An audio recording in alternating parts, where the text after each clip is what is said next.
talking about dogs save salt. You learn it's not only about records on this show. It's a lot of things to talk about. Cheers, everyone. How you doing? Good to see everyone. Oh, look at your cute glass. Smirnoff, isn't it? I just noticed that. It's a Smirnoff face. You got milk? You got Smirnoff milk face. Okay. Milk. just only milk. Just milk. Yeah. A nice pint of milk, nothing better. Yeah. Oh.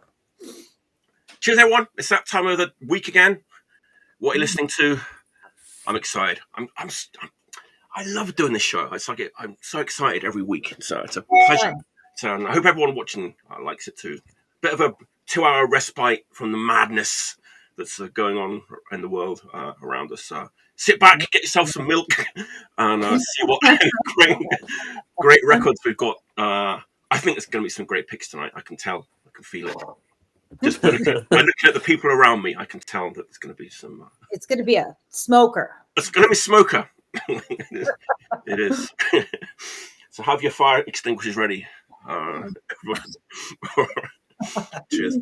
Sarah, good to see you again. It's been Hi. It's not been that long. Been a few episodes. Oh, yeah, just a couple, but that's okay.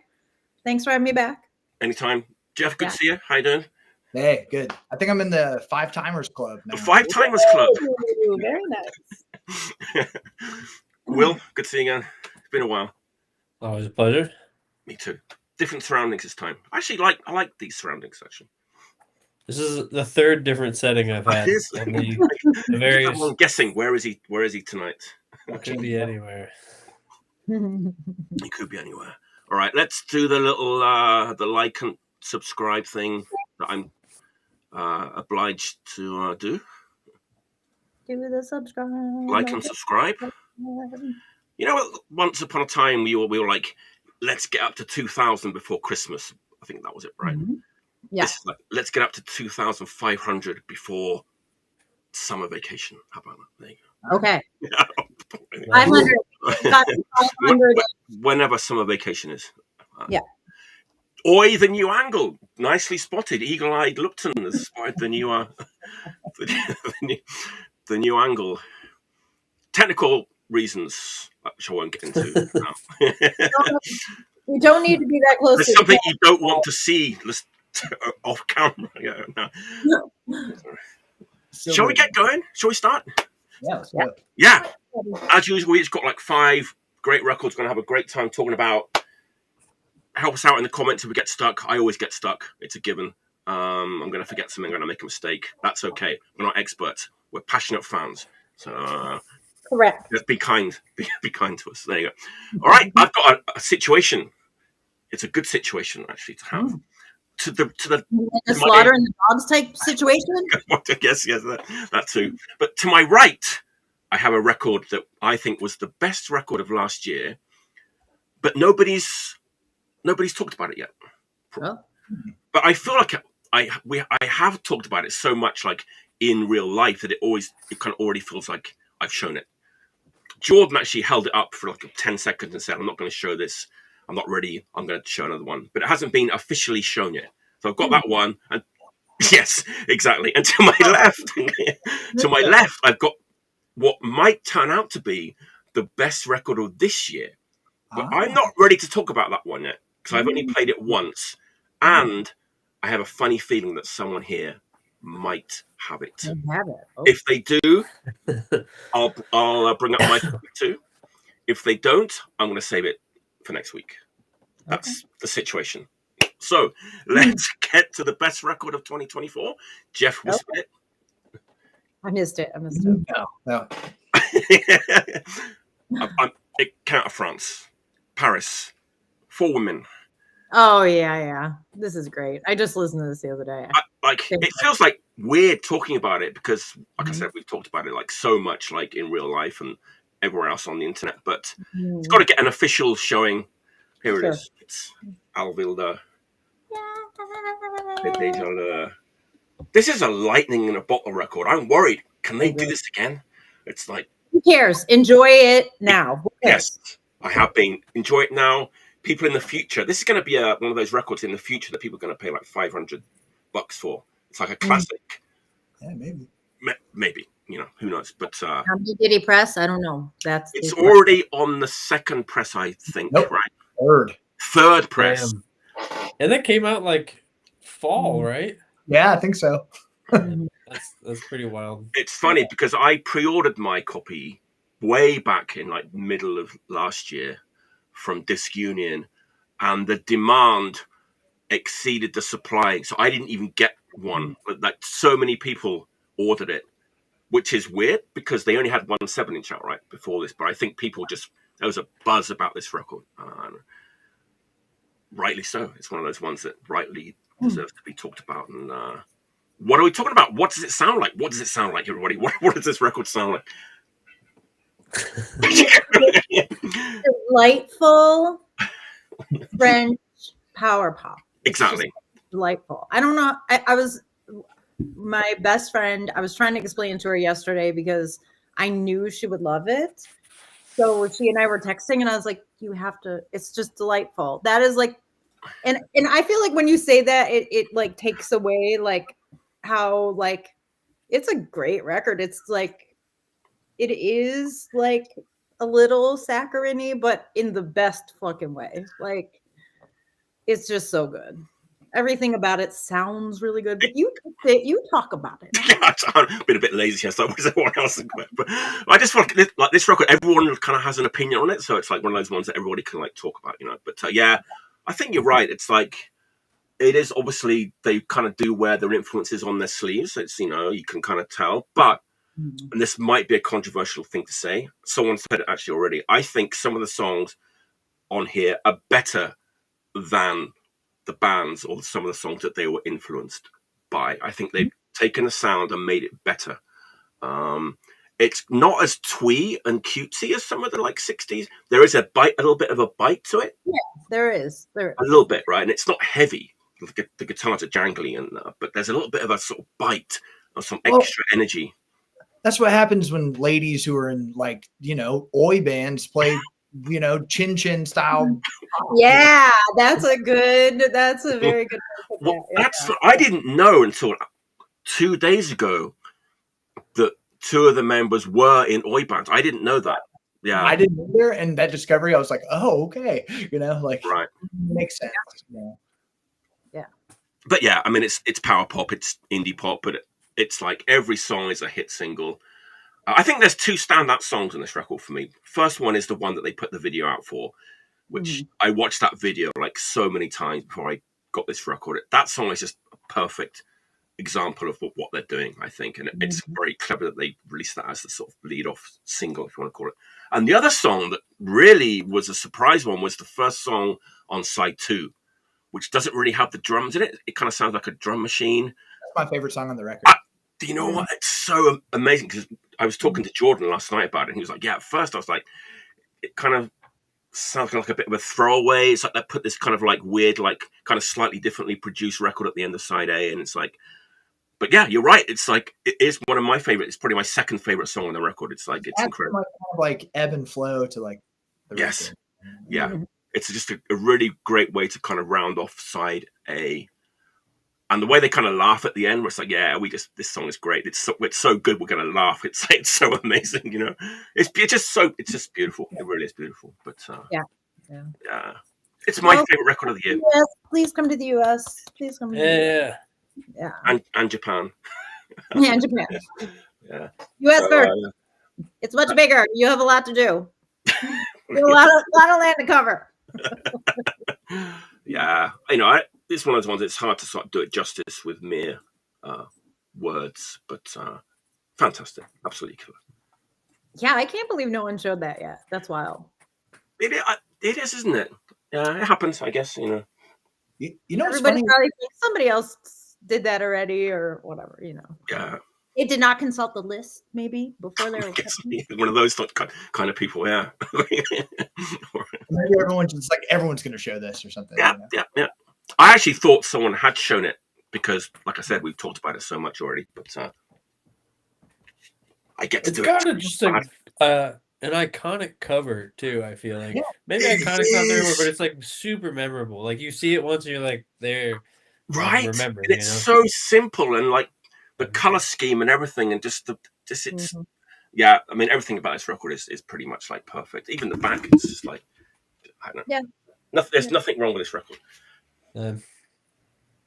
Excellent choice. It is such a good record, but when you say it like that, it's like, no, don't say it like there's nothing wrong with it. It's a perfect record. It is a perfect. That's what you need to say. Those are the right ones. Everything is right about it. Everything is right about Nothing wrong it. with it. Right. I was supposed to pick up my copy in Baltimore last weekend from Jeff, and it was determined that I was not in a state of mind to be taking records back home to New York with me, so they remained in the van. But I am looking forward to getting my copy when the time arises. And now it's in a paper bag in the possession of Eric Chubb, so who knows what's happened to it. Rolling around in the van. Yeah. Yeah, I didn't get my copy until Wednesday this week. Got a big parcel from Tom. Nice. He said he'd send me it, but he was cheeky. He's a naughty boy. He sent me a bunch of other records too. Oh, Nice. nice. That's nice. Right, it's amazing. Yeah. All right. There we go. It's been done. 10 out of 10 record. 2024. Alvilda. There we go. Excellent. Right. Sarah, what's your Right. Let's see. I'm trying to think. So this is my first pick of the night. Can we get this here? Can you see this? This is called Atomic Prey. And this is a band. I'm trying to get my hand out of the way. This is a band from Portland. I don't know if you guys have heard this or listened to it. This is on Iron Lung. I have lots of notes. So, it is a noisy psychedelic deep beat band. So you hear that and you hear Portland, and you're probably automatically going to jump to LeBend and Toten. And like they went to the same school, a different year, but they went to the same school. I think the thing that I really like about this is like how they really did capture a lot of the noisy sounds on this recording. I have yet to see them live, but I do know the singer. She actually used to live in Chicago. Her name is Ebba.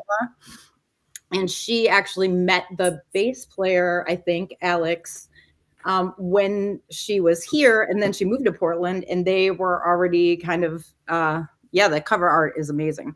And that's not an Obi strip, by the way. I was going to ask you about that. Yeah. It's just that. It's not. Here's the back. Also looking pretty good.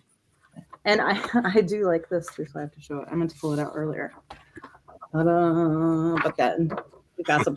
This is my giant complaint about this, though. All of the words to all of the songs are just in one line with no spaces. That is not right.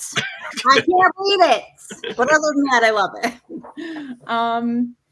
And I think like there's the very first song on the record is called POV Amygdala, and it is about like having fight or flight and kind of like always having your nervous system activated, which is something that is dear to my heart. But there is this guitar part in it that is just sort of like a very distorted wah, like a wah-wah. And when I hear it, it sounds like if you've ever been in a driving rainstorm and you just like a wall of rain just like hits you because it's like really propelled by the wind. That's what that fucking sounds like to me. And I was like, that's a band from the Pacific Northwest. Like that is the sound that they hear when they leave their house. So I think it's awesome. They kind of like have some songs that like start slow and then get really fast. But I think the stuff that kind of, is, I'm not going to say it's mid-tempo, but stuff that kind of, there's nothing mid-tempo. It's slower and it's fast. But the stuff that is like pretty consistent all the way through is so good. It's like so strong. They have great riffs on there. And there is a song called Human Expression. And I talked to Ebba about this, and she definitely uses a lot of delay on her vocals, which she used to do because, she was like trying to figure it out. And, it's like you can listen to your voice when there's some delay on it when sometimes when you hear your voice with no effect, it's like, whew, I don't know about that. That's like kind of strong to hear that. But in this Human Expression song, in the middle, they pull out the delay so you could really hear what she's saying. And it's like human expression is too much. There's too many feelings. And I was just like, yeah. And then they put the delay back on, but it's like you just get this little smack of that. And I was like, they did a really good job with this record.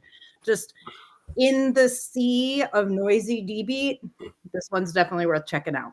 Okay. And they're going to be playing in Portland this weekend, I think on Saturday with Retirement and Rotary Club. And then the following weekend, they're going to be in Mexico City at Ciudad Maldita, I think. It's like a fest that's there for like a lot of noisy bands, a lot of DB bands and stuff. So check them out if you are in either of those places. So at Sorry State, we definitely stocked that record. And as soon as you held it up, I like recognized it, but honestly have not listened to it. But like when I saw the cover, it didn't necessarily like occur to me as like being like a hardcore record. But now it's cool to hear you talk about it. And it's like, okay, I got to check that out. You do. It's good. It's actually a demo. So it's a one-sided LP. But look at this. I don't know if this is gonna show well. Etched on the other side. Yeah. Oh, you can see it for sure. You can see it. Yeah. Nice. Very nice. Very nice stuff. Just That's my number one pick. Look, it kind of looks like a Japanese like synth pop record from the 80s. Yeah, yeah. I love this art. Which is a good thing, you know. It's a good thing. It doesn't sound like that. I'll tell you that. Yeah, that art's great. Yeah. I'm excited to check that out. Yeah, for sure. Cool. All right, Jeff. What's your first pick? Okay, so I wanted to make sure I showed something new for my first pick, and I thought about showing that Massacre record, but I've not digested it enough yet. So I'm gonna pick something that like if you've read the Sorry State newsletter ever, and you've read anything I've written, I probably talked about this record ad nauseum already, but I'm gonna talk about it anyway. I love that. Cicada 7-inch. Oh yeah. So I was surprised that this hadn't been shown yet. Cicada is from Richmond, Virginia, and all the dudes in the band, I would call them a young band, but they're in their 20s. They're younger than me, but that's young. I mean,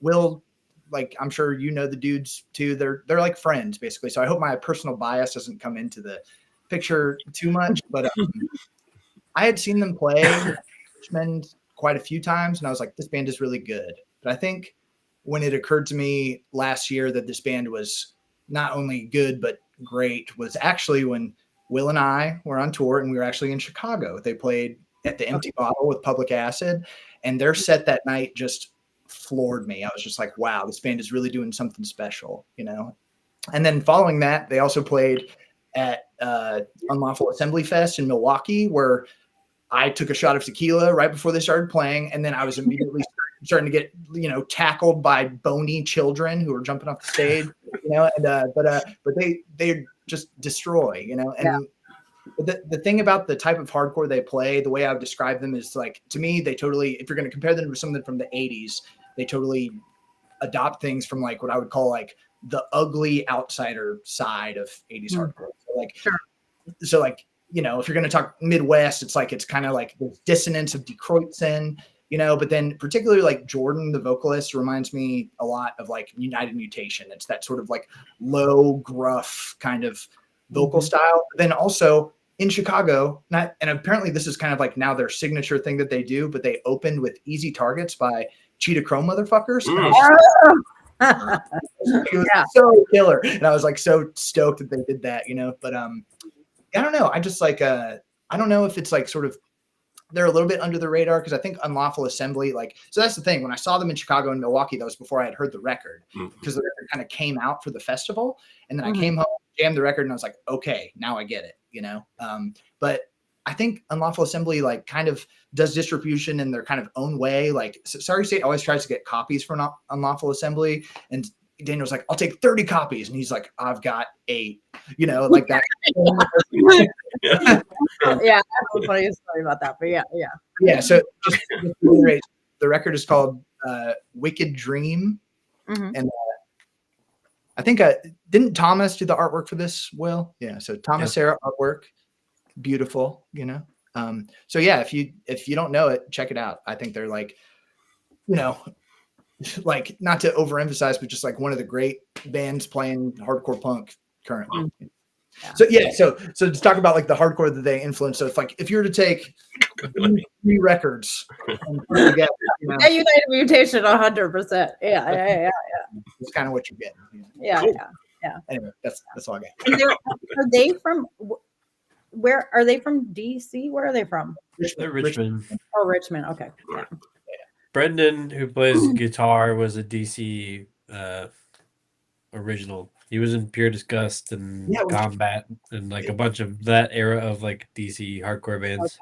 Okay. And kind of like I was jokingly say at the beginning, like I still think of them as like a young band, but Brendan's played in like many good bands, you know. Like yeah, but he's also like 28 or something, you know.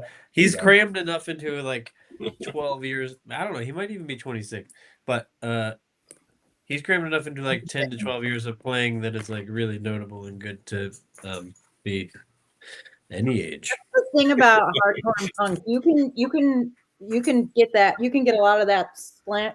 You know, you can squish a lot of it into a short amount of time. It's good. It's good stuff. That's why it's like everything.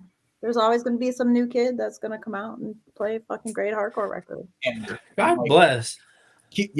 Reason to keep living, dude. Like it just like I see the band and I just get stoked. So I do sometimes feel like I'm at the shows and I was like, I'm older than your parents, but it's cool. I'm so fine.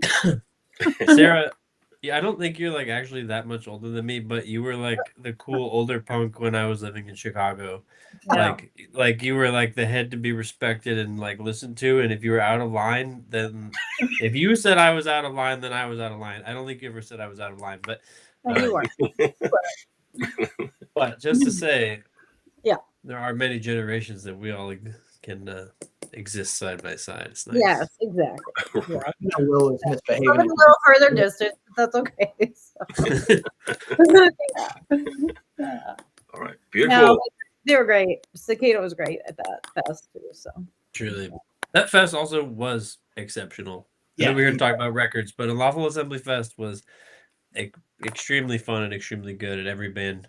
I think I truly enjoyed like every band's set there. I know, and it's great. tough to do that with a hardcore fest. It's tough to do that with like 10 bands on a bill ever, but it was true. It totally was. You guys killed it that night. Everybody did, and I think I talked about this a little bit the last time I was on the show, but it was sort of like the "What are you listening to?" field trip because a lot of us were there. Like a lot of people who've been on the show were there. It was really fun. Yeah. So, did you get a photo of all the members? I didn't. I'm sorry. I meant it like when literally talked about it. When the first played here, I was like, I gotta get a photo for Mike, and I just didn't do it. I'm sorry. Calendar. I just get stoned and I don't remember to do it. I'm sorry. Will, Mr. January up next. January, Jeff Young. Right. Will, what's your first? Let me just preface this briefly by saying I lost a friend a couple weeks ago, and I've been sort of grieving in a way of revisiting a lot of music from that time in my life when he and I were particularly close. So all of my picks are from a specific time in my life, and I think everything I was listening to things that I would not have brought onto the show, and I didn't. But it was nice to revisit them. So I first learned about this band from my friend Murphy, and it truly changed my life. Like I also posted a while ago about this. Sarah, I think you were someone who was like, anyone who fucking talks shit about this band is a poser. So for my first pick tonight, I have The Tragedies, Can We Call This Life, 7-inch. I don't think it's my favorite of their records, but it's probably the one that I have revisited most in the last few years. The first song in particular, excuse me, fucking The Waiting is like, I mean, Tragedy's like the most heavy melodic D-beat fucking stadium crust band, whatever you want to fucking call it. But I do love that term. like that song What has is this wrong? almost like post-punk vibe to it. Like there's these like hi-hat rolls going on while it's building up, and I don't know, it's fucking great. I think it was and there's a funny, just to point it out, as I was looking through years on these things, I have almost the first 4 years of the 2000s covered with releases tonight. So Tragedies came out. This one came out in 2001, but I don't know. What is there to say about Tragedy that hasn't been said already? But I don't think right now they get quite as much love as I think Almost that the opposite sometimes, right? It's like, oh, they were responsible for a whole like slew of a Yeah. certain style of bands. Boo! Like, Not their fault. They didn't know. They didn't know. They know were what? just writing incredible fucking hardcore punk songs, and they did it really well, so people wanted to do it also to sound like that. It's certainly not their fault. What I will say about Tragedy, as someone who kind of lives here in Japan and has seen hundreds of bands come from Europe and America playing with all the sort of best of the Japanese hardcore bands who are active at any particular moment, I will say that 95% of touring bands have a tough time, like playing with Gauze and whoever. Yeah. Tragedy, one of those bands who were like, they were better than like any of the Japanese bands that they play with live. It was incredible. I think even like Japanese people were surprised, like how amazing that they were live. It was absolutely amazing, actually. Yeah. Every time I saw them, they sounded exactly like their records, which is an impressive feat, you know. I don't know. Drumming on all of the Tragedy records is truly exceptional. And that's like one of those things that sometimes I'm just like, even if you don't like some of the melodic aspects of this, like, how are you going to deny the musical proficiency and talent in songwriting that was going into all of these things? But anyways, yeah. First pick, Tragedy. Can we call this Life 7-inch? So it's really funny that you say that like probably isn't your favorite Tragedy record. That's by far my favorite Tragedy. That's because when you showed us, I was actually going to say, I've seen a lot of people say that is their favorite Tragedy record. So. I mean, maybe it's something special because it's like a contained little thing. It's not like full, you know, but like, I don't know. I love that record. Yeah. It's a good one. I really like that. Is it the fourth LP where they went like super dark and Darker Days Ahead? That's a crushing record. Word on it. Yeah. Yeah. Nice. Yeah, right. Awesome. Yeah, sorry, I'm just kind of thinking about seeing Tragedy in Tokyo, like, and being on the stage and like amazing. Also, cheers to Murphy, you know. R.I.P. Yeah. Big cheers for sure. If I were to say the words contemporary, Portuguese, metal punk, would you be scared or excited, or how would you feel? Because when I was the man at the record store, Revenge Records, Jackie, was trying to sell me this record, and he used those words or similar to try to get me to buy this record, and I was not having it. I was like, no, you will not make me buy this record, Mr. Salesman. But I went and listened to it, and I was like, Jesus Christ, this is amazing. I was like, those words do not sum up how amazing this record is. My ears are open. It came out right at the end of last year. So much so that I might include it on my best of for this year. It's one of those that came out right at the end. It didn't make it to Japan until like a week ago. This is their second LP. I haven't heard the first one. I'm of course talking about Nagasaki Sunrise and Distroyer on Symphony of Destruction. Interesting. This kind of music is maybe not necessarily the kind of music you might expect from Symphony of Destruction, but I guess they do different kinds of things. Wow. Yes, metal punk. from Portugal, from the now.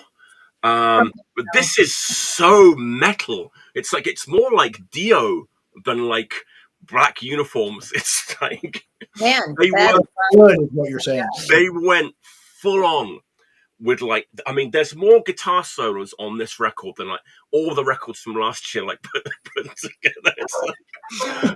It's like I'm sold. two guitar players, various different types of guitar solo, the dueling guitars, the Iron Maiden twin leads. That's got to be in there, right? I think the first guitar solo, like a sort of a fast Eddie Clark kind of wah-wah kind of a solo. There is that sort of, like it's English Dogs, Broken Bones, bit of Japanese hardcore, Death Side, Crude, the sort of metallic, like Japanese hardcore. But it's so well done, and the songs are so memorable and catchy. Huge production. I was just won over. I couldn't believe how good it was. Yeah, amazing, amazing. I'm saying this. I've got another record that's kind of sounds like this. But it's different. But yeah, I think I was kind of burnt out on the sort of metal punk subgenre of punk. This is like piqued my interest. I want to dig deep again into stuff that I missed. This could be a hobby top though. I'll say, man, way to sell a record. All those references, I was just like, cool. that's also sounds really good. It's so metal. Like the singer doesn't have like a sort of barking like punk voice. He has like a voice. Yeah. He's singing. But not too, it's not operatic. It ain't Queensryche. It's like Thank God. But he's singing. Mhm. And also this record has what I like to call camouflaged D beats. Ooh. What means there are D beats, but you're not like focusing on them as like one of the main aspects of the song. Mhm. They're there, I said, that's what the song has a D beat. Didn't even notice it was a D beat until I sort of gave it a proper sort of, because the guitars and the vocals are kind of and the hooks and stuff are sort of sat on top of that. But yeah, Very Nagasaki Sunrise. Is that a Destroyer. tank flamethrower on there? Yeah, it's a tank. Like all the songs are about like the Pacific battles. In song titles are great. Thunder in the East, which is a loudness song. The Wolf of Okinawa. Like it's amazing. Wolf walking hour. The Wolf of Okinawa. Okinawa is like Okinawa. Yeah. That's what I thought I heard. Okay. Destroy Rock City. And this is my favorite song on the record. It's like the mid-paced rocker entitled Bayonet Man. Yeah, my God. I'm done. I have no more to say about this record. Check it out. It's amazing. Nagasaki. Man, I hope Camouflage DB catches on. That's awesome. Do you know what I mean when I say that though? There is, Yeah. but you don't notice them. It's not the main sort of Right. selling point of the song. It's like they're just there. Yeah, super fun. You start like doing your head to it, and then you're like, oh, there it Yeah. is. There it is. It's a D beat. Didn't even notice it was disguised Sure. in guitar solo camouflage. Didn't even notice. Right, Sarah, what's it? Okay. Ooh. I don't know if you've ever heard of this. This is called Lum Schull from Cleveland, Ohio. I don't know if I feel like I might always talk about a Cleveland band because I love a lot of Cleveland bands. But this is a 3-piece, I'm just going to call it a noise rock band. It definitely has a very metal influence. This is I want to say this came out in the early 2000s from My Mind's Eye Records. This is a reissue of a 1985 tape that apparently was pretty obscure called Final Days of Torture. And this is just, if you are a fan of the Cleveland punk scene that like right now it's got, yeah, somebody knows the other song. There you go. There is a song called Ugly on here, and one of the lines is ugly, UGLY, you ain't got no alibi. And this is a bass player, a drummer, and a singer, and that's it. And if you look at the back of this, it says Daryl is vocal torture, John Henry is repercussion, and Dale is big guitar, which is actually just a bass. There's only a bass in this. But if you are a fan of like Perverts Again or Cruel Stir, those bands, there is a indirect line from this to those. The songs on here that kind of get a little bit away from like the more metal side are very repetitive, very like groove heavy bass parts, but the songs are so memorable. Like the Ugly Song, once you start listening to this, you're just like, I am just loving this. I can't stop. It's amazing. There was one other tape that this band put out called Dale is My Guru that I think was around that same time, 1985, 1986. And I think they played like a few reunion shows, but that's the only thing that ever happened to this. There were 300 copies of this record pressed. This is absolutely worth getting if you are a noise rock fan. I did a little internet reading about this because I've had this record for a few years, but I didn't know a ton about the band. I think Dale, the bass player, has since passed away, but it says if Black Sabbath was played by Flipper, like that's how they describe this, which you're really not going to go wrong with that. If you listen to bands like the Homo Stupids or Folded Shirt or anything like that from Cleveland and you like it, you should check this out because it's really fucking cool. So that's my second pick. Nice. Yeah. Proto current Cleveland. I don't know what to call it. It's noise rock. I think it's noise rock. That's right. How I heard that. We'll go with that. Cool. All right, Jeff. Okay. So again, this is something that like I've been talking about so much lately, but I've just been obsessed. That's the only way to explain it. I've been listening to this singles compilation by Ebba Gron a lot lately, and it's funny. So my band Scarecrow went to Scandinavia and did a tour, and we like played a bunch of dates in Sweden last year, and went to a whole bunch of different record stores. So like me, Daniel, and Usman, the main record nerds in the band, read too, but like we're the main ones, and just they were like Daniel and Usman were just cleaning up with the records they were getting, and I was honestly jealous.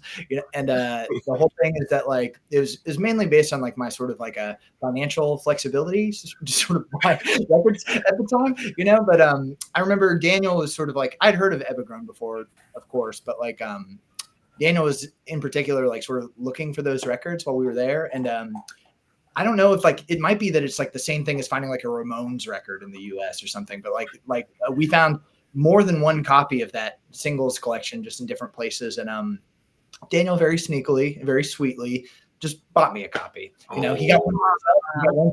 Yeah, good job.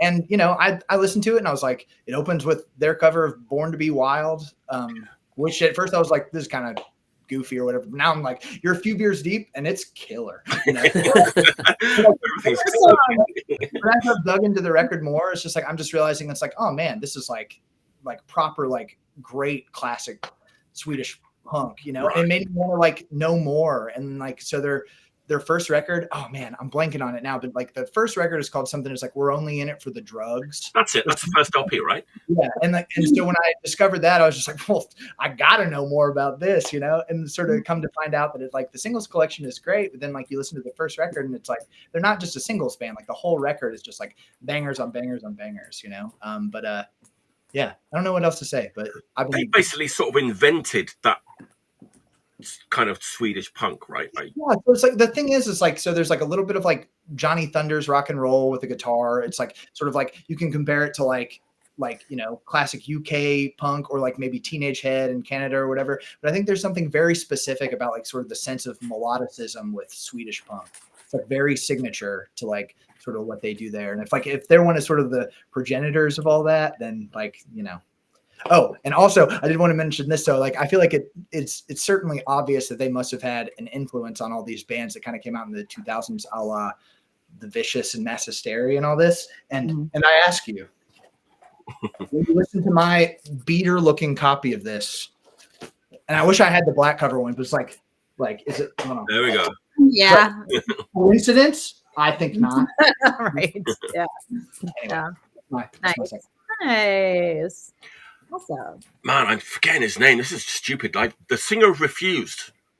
Dennis Lixon. Dennis. I've been watching. He has a YouTube thing. It's great. He's really good at talking about records. You'll be surprised at some of the things he picks. Right for his record, he chose like Kriegshog, one of his best. Oh, yeah, for sure. It's clear that he's like stays involved and like aware of like what's going on in punk now. Yeah, he did a big sort of deep dive into Ebba, Gron, and how like they were kind of basically the biggest sort of punk band in Sweden. And the singer still has a solo career, and it's like a huge star. Okay. And I think Dennis said that one of his favorite records from either last year or the year before was like the singer's like most recent like solo record, which is kind of crazy. Right? Yeah. I think I did watch one of like Dennis's like videos about Swedish punk and like some of the records that he mentioned I bought while I was over there. Oh, really? Yeah. He's great. I was kind of surprised. Like he's great. His show is quite amazing. He's like it's so funny because he's talking about like punk and hardcore, but he's like sitting like in this like nice like sort of robe in his chair like this. You know, it's like, bohemian apartment. He's enjoying his life. Yeah. But he was on the pulse with like his best records from like last year and the year before, you know, similar to like what we all picked, you know, kind of along the same lines. Yeah. I think Illiterates was in his list. It was Invertebrates. But yes. But also I think he talked about that's what I meant to say. Sorry. Yeah. Surreal though. Truly, it was just like this person has heard of the band that I play in and likes it. Fucking bizarre and unreal, but right. All right, Will, what's your second pick? So, growing up in DC in the early 2000s, there was an odd melding of genres going on. You had like, all right, so the first actual like punk band that I saw was the Goons, if any of you are familiar with them. Still active somehow. God bless them all.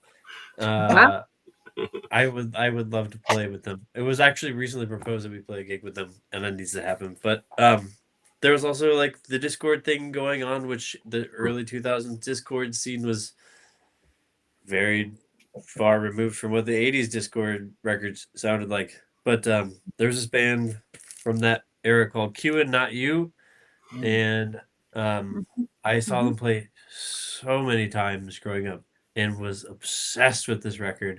And it's been one that I've revisited over the years and enjoyed thoroughly, but upon revisiting quite heavily the last month, it's really good. There's incredibly unique guitar tones happening on the record. I remember them playing Rickenbackers. I don't know if that's the trick or what, but like there's cool harmonics going on. The guitars sound distinctly like guitars, but unlike, I don't know how you get a guitar to sound the way that they do on this record. There's like elements of like danciness, which maybe was just part of like 2000s music. It seemed like dancey beats were popular. There's one song on here that has clapping, and I remember going to the shows and everyone would like do the clapping part with it, which is kind of embarrassing and horrible now, but at the time it felt good. And to revisit it is like perfectly pleasant as well. But great fucking band. This one I believe they were a 4-piece on this record, had a bass player. I remember hearing rumors about why he wasn't in the band anymore, but who cares at this point? They went on to do some other records as a 3-piece, and they got like a little weirder and more, I don't know, far out, experimental, even further electronic and dancey. But they were all on Discord, and like I said, this is like, I feel like there's this weird era of Discord where all the music they were putting out was still really good, but like punks don't give a shit about it at this point. And I will be honest and say, like, I don't know what the last record that Discord put out is.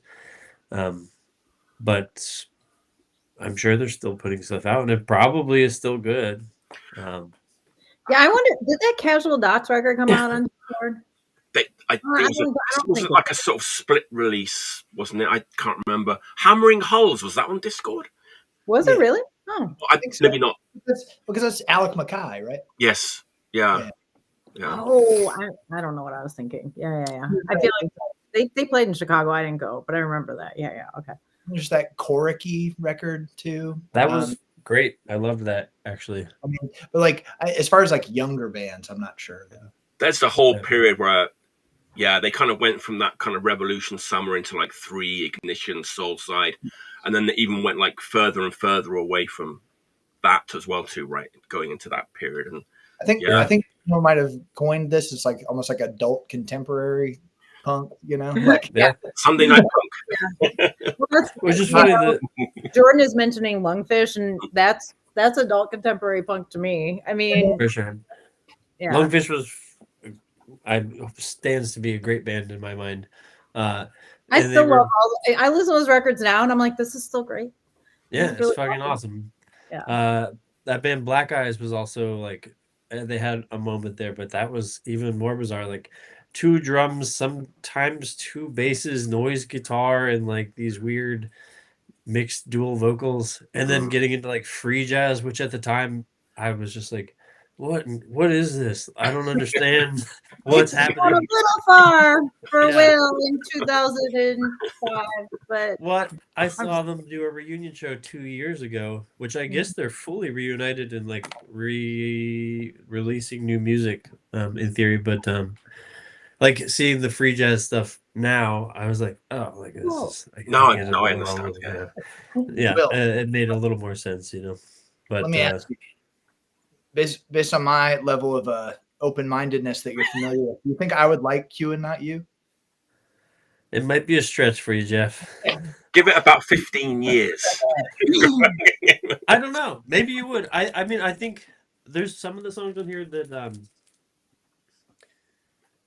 there's 2 that are more mellow. The one that is really mellow, it's like the 4th song. You said really mellow? Kiss Distinctly American. Yeah, it's super mellow, built with like just guitar and quiet vocal singing, and then the bass and the drums come in, and it's like extremely chill. And I think just for like enjoying tones and melody, you might like that one. I don't get mellow though, dude. Tones, I'll punish you with it at some point. But I know. I love this band. I want to hear Jeff for the report back. Yes, homework. To our message. Okay. Let us know how it goes. Listen tomorrow and tell us what you think. Yeah. I will also observe we have 3 yellow record And a covers. yellow T-shirt. Oh, well, look at you. Yeah. Wow. I know. Oh, My shirt is cream colored, I think. yellow enough. Yellow enough. Yellow Yeah. enough, yeah. That's how using that Los Angeles filter on your screen. Yes. I have a yellow light bulb in. All right. Nice. So Sweden, small country, many bands. Yes. Germany, big country, not so many bands. Punk bands, hardcore bands from the early 80s. It's kind of a mystery, in fact. If you think about the size of the country in proportion to how many bands. There's some good ones though. There's some great ones. There's some amazing ones. But if you think about like how small Sweden is, and like and Italy's bigger. Is it? And Japan, Finland, Germany kind of lags behind. I love German punk, and I think people should appreciate it more than they do. Also, kind of untouched by Discharge, almost. Germany. Mm-hmm. Discharge were not a big influence on early 80s German punk. Does anyone know why? I don't know why. There must be a reason for it.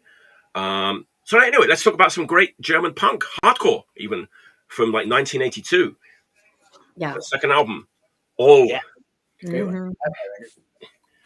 1000 Kreuze. This is not an original. The original was on, a label that turned out to be quite dodgy. Rockorama Records.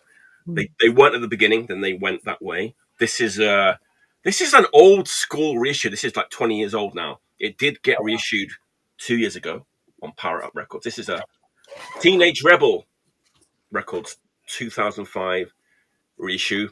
It's funny because reissues were different back then. They were very simple affairs. There you go. Original? Jeff, original? Yeah, it's a Rockorama. Nice. Nice. There you go. Very like bare bones reissue, flimsy jacket. I like these kind of reissues, man. Just give us the songs, give us a flimsy jacket, put it out there. Anyway, yeah.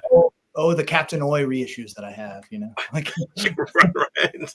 Simpler days, simpler times. But yeah, I mean, I like their first LP. It's a little bit unfocused, a little bit more ramshackle. Here, they kind of really beef things up. It's a much heavier record, faster, tighter. The songs are better. And yet, it's 1982, not a whiff of Discharge, maybe a little bit of UK 82, maybe a little bit of GBH, but not as much as the Maniacs who I talked about before, who are like full on like GBH. So what were these guys kind of influenced by? It's kind of hard to say. I mean, maybe a little bit of US hardcore. I don't know. It's like, and it's German punk is very sing-songy, I'm just going to say that, yeah. This ain't that sing-songy. It's not. It isn't Oktoberfest. Do you know what I mean? It's like Something weird. it's a bit. It's like more like sort of. It's in their blood. It's like I don't know. It's like it's more like a sort of straight ahead attack. It is melodic, fast. It's hardcore. It's just a hardcore punk record. There's a bit of Dead Kennedys in here too. Didn't they kind of lift a Dead Kennedys riff at the beginning of like one of the songs? Whatever that song is. Yeah, but like not like a surfy kind of thing. No. It's a very kind of short snippet of like the Dead Kennedys at the beginning of the song. But yeah, this is one of the best like German hardcore records of that era that isn't super sort of punk rock, even though it's more punk than hardcore, but yet it is hardcore, if you know what I mean. It's German punk's a tough one. It's interesting for me, Nice. Well-Paid Scientist. That's the song. Hey, man. Oh, You understood my singing. Amazing. I did. I think that's the one. Yeah, but let's go with that. But yeah, so I actually kind of... I saw the wheels turning in their wheels. You're like, There is a bit of a US hardcore vibe, a little bit, but it's still so fucking German, though. It's like, I don't know, it's like just got its own thing, which all great punk does have, a very regional sound specific to the country of origin. I actually had to do a little bit of homework, and I did my homework by plucking out this like ridiculous triple LP of the history of German punk. nice. never seen that. It's a cheapo. It's like a Weird System, very important label, obviously, Weird System, but it goes from like 77 right up to the 90s. Oh, And there's some things missing. It goes from like Toxoplasma, Hansaplast, Beaten Combo, Daily Terror, Male, Artless, Hass, The Buttocks, Razzia, Boss Cops, Upright Citizens, Neurotic Arseholes. All the hits, all the greats are on this record. Is Mail-In Heads on there? It looks like a rap mixtape. It's fine. It does. It's a terrible looking record. Mail-In Head's not on here, and Slime don't get on here until like the 90, the third LP, which is like 1990 almost. It's like a later era Slime. That would be a blank spot for me for sure. Not bad, yeah. I mean, if this is a no-brainer if you see it in the rap section. If you like, yeah. This came out in like, I don't know. It looks kind of like very late 90s. I want to say. Yeah. This compilation, but yeah, it's like a potted history of German punk. So That's cool. Anyway, Triple LP, yeah. Not often I make it through to side F, I've got to say. But yeah. In one night? Yeah. no. 1 year. No way. Anyway, German punk needs to be kind of looked into a bit more. But yeah, it is different to Sweden, Finland, and Italy, and Germany, and sorry, Japan, and other places. Yeah. Awesome. All right, Sarah. No, I'm ready. Sorry, go ahead. Oh, look at that. Can you see it? So this is the Bungee Jumpers demo. This is a band from Chicago right now, Bungee Jumpers. As you can see, it is the Odyssey Part 4 by Homer for Jabberwocky. This is just literally, there is nothing in here. So I have not a lot of information, except for I know a few people in the band. This is I I think the thing that I read recently is like, oh, they sound like Kleenex. Like, I get it. Like, they have a female singer, a femme singer, and they definitely play like off kilter type punk. But this is such a cool fucking demo. I actually booked this band to play a show that I have coming up in March. I haven't actually seen them live yet, but I love every song on this thing. The first song is called Deathbed, and it is, from what I gather, because I don't have lyrics and this is just me listening to it, the singer is recounting a date with somebody that lied about their age and then showed up, but the person was very old and it was not a good situation. And they have another song called Stench. That's a second song, and the chorus is, I plug my nose, I plug my nose, I plug my nose because you stink. It is just like so unbelievably fun and perfect. And she sounds super exasperated just by like how annoying everyone is to her at any point in time. And goddamn, do I appreciate and feel that as well a lot. There's such cool stuff going on in this. There's like a lot of really cool little jangly guitar leads. There's a lot of like great vocal harmonizing. There's just a lot of cool shit going on in this demo. I talked to them and they were basically, the bass player Opal was saying, we really like the eyes and we're going to have an organ on the next record. And I was like, the eyes are great. I can see that. I can see that through line, but I don't want them to lose that like exasperated, like Jesus fucking Christ vibe that they have going on in this, because it's so good. Because the eyes is amazing, but it's also very like, it's a very like professional sounding kind of like vocal sometimes. So, it's so good. I really would say keep your eye out for Bungee Jumpers. I hope they actually put out something that's not just a tape that I went and got in somebody's house at the last minute because I want to talk about it. Please check this out. Go look it up on Bandcamp. I think it's also on YouTube. Well, I don't know if it's on Bandcamp, but it's definitely on YouTube, and you should listen to it because it's really fucking great. So, Chicago band. Yeah. What keyword should we put in after Bungee Jumpers to make sure we get that tape and not other things? I would just put Bungee Jumpers demo. Okay, and Chicago band, maybe something like that. Yeah. It sounds cool. Yeah, it does sound cool. Yeah, really good. You should just check it out. That's all I'm gonna say. When I was like first reading somebody talking about it, they're like, they sound like Kleenex, and I was like, yeah, I hear it, but it also reminds me of Miko Miko, like the earliest. Yeah. It's really great. It's fucking great. Yeah. It's the comparisons thing, right? You got to make a comparison. Yeah. All right. Yeah. All right, Jeff, what's your next? All right. So I have this buddy. He's kind of a recent buddy. He's this guy I met. He lives in Philly. His name is Rich, and his partner's name is Lisa. They're both awesome. And I've sort of like become part of what he calls his like circle of friends who like love Swedish hardcore, a very specific. That's a niche circle. He like heard Scarecrow, and then we talked a little bit, and then he was just like, "Oh, so you like love Totalitarian?" And I was like, "Yes, I love Totalitarian." And then and it sort of evolved from there. But then we sort of got talking about U.S. hardcore, and like I found out one of his favorite U.S. hardcore bands is Deep Wound, and so we got talking about this compilation, and it was sort of funny because we were like just texting photos back and forth, and he didn't realize that I had it, and I was like, "Yeah, dude, I have that record." And so it's this. Bands That Could Be God compilation. So I don't know, I don't know what the right way. So this is all bands from like the Boston or greater Massachusetts area. And I don't know if I would call it like the anti This Is Boston, Not LA, but it's very different. And it seems like it's almost sort of like a different scene, the thing is about it. So like Deep Wound is on it, but so there's the first band listed. Hold on. It's a band called Beanbag. Right. Now, today, if you were to say, describe what Beanbag sounds like to me, I wouldn't be able to do it.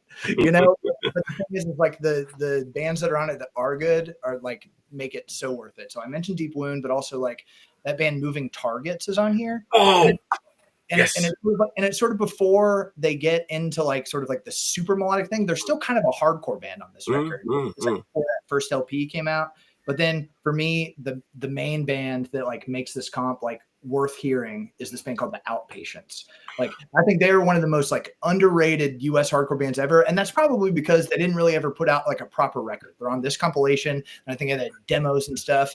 But I think there's some compilation of all their shit that's out now. I don't know if it's on like Painkiller or like it's on something like that, you know. But Man, like, I saw it the other day in the store. It's called The Outpatients versus The Stupids or something like that. that sounds right. Yeah. It's like a blue cover, you know. It's sort of like a whole basically like EP's worth of material on one side and then like sort of a demo on the other side. But like, man, they like play this like it's like ripping fast, but like sort of like Christmas is good. That's true. Yeah, for sure. There's also a band on this compilation called Sorry that's also very good. But then there's like a couple like I'm sorry, I'm like totally all over the place. But like there's also like a couple like moments that are kind of like sort of like these like ethereal kind of like post-punky kind of thing. So it's a weird mix of like hardcore and like definitely not hardcore, like almost avant-garde type stuff. But anyway, to focus on the Outpatients, man, they're just like they're like a band that like if you get that sort of reissue LP that just came out, it's like a missing piece of the puzzle. It's such Yeah, it's awesome. yeah. And then Deep Wound's great too. You know, they have sort of an uncharacteristically long song on the record, but then also like a classic, like sort of like 37-second. It's funny. You can see like the groove and it's like this big for like their one song that's on like one of the sides of the compilation. But yeah, it's fucking great. Wow. Awesome. And so shout out to say about Beanbag though. Huh? Yeah, no. I mean, it might be that they're one of like sort of the arty sort of like it sounds like a chorus in a church that's recorded with a microphone from like down the street kind of band. On there. Yeah. So I wouldn't write home about Beanbag, but it's a great one. Yeah, awesome.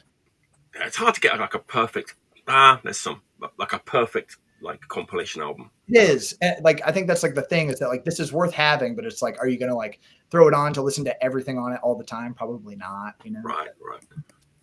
But yeah. Cool. Yeah. Anyway. Cool record. Got to check out Beanbag. Yeah, check out Beanbag. I call one of my dogs Beanbag on a regular basis. But that's not cute. They weren't going for naming their band after something cute.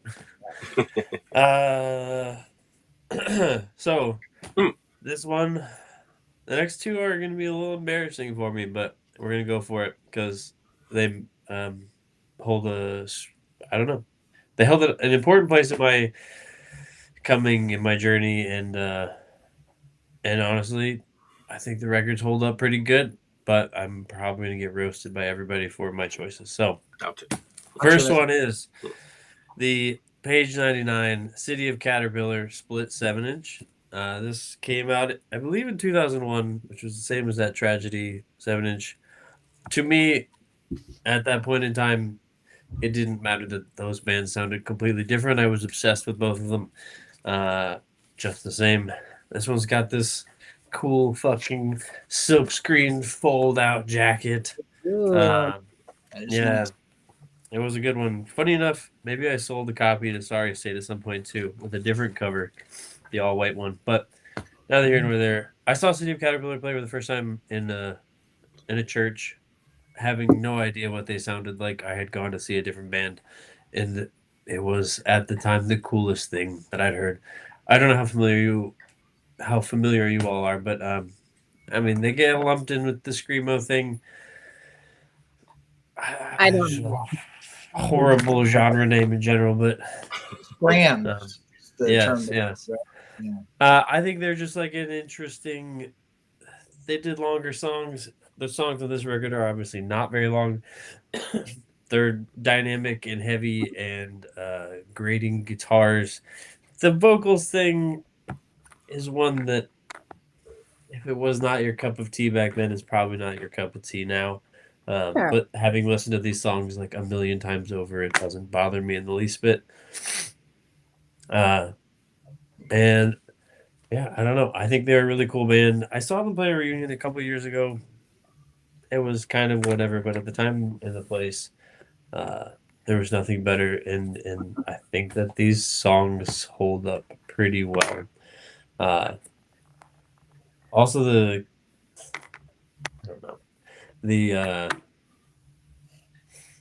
discographies of some of the members involved in both of these bands is like wildly impressive. And that dude Ryan Parrish, who lives in Richmond now and has played in a bunch of bands, was the original drummer for City of Caterpillar, plays on this record. So the fact that he's just like still around and plays in like, I don't fucking know, Suppression and was in Mammoth Grinder for a while. It's like, I don't know. Iron Reagan, too, right? Like, Yeah. I don't know. A bunch of fucking stuff, but I guess if you live in the same place for a long time and you're good at what you do, you're bound to just be in a fucking billion bands. No. But another DC Metro Virginia area representation from the early 2000s. City of Caterpillar, Page 99, split 7-inch. I didn't even really touch on Page 99. I guess that wasn't really why I revisited this record, but that's another record for another day, perhaps. Nice.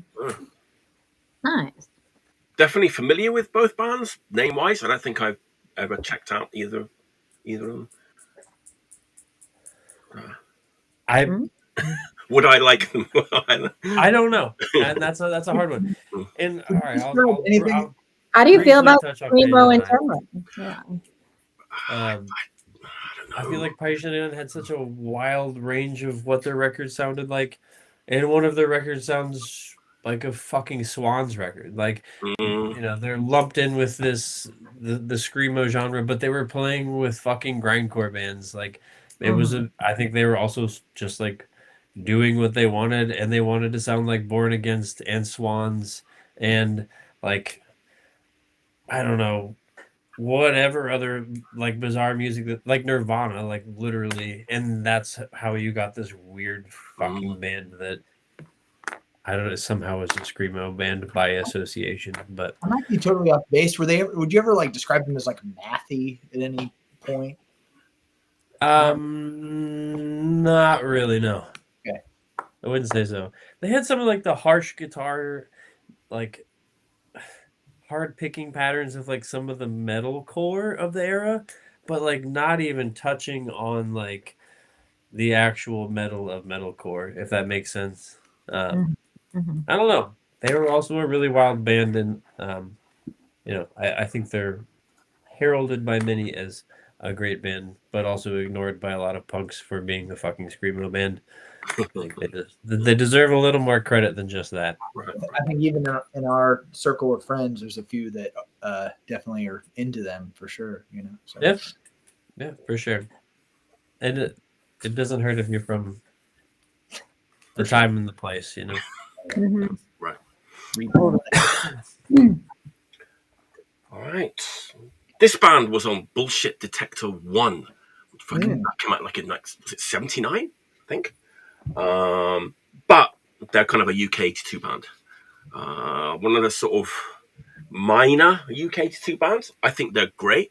They had 2 singles out on Radical Change Records, who put out like the Disruptors and the Destructors and Revulsion even. They were called Icon when they were on Bullshit Detector, just Icon. Then they changed their name to Icon AD. This name of the band, Icon AD. This is like a partial discography thing.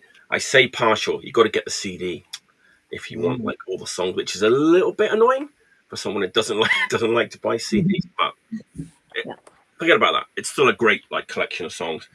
Yeah, it's like the 2 singles on Radical Change Records.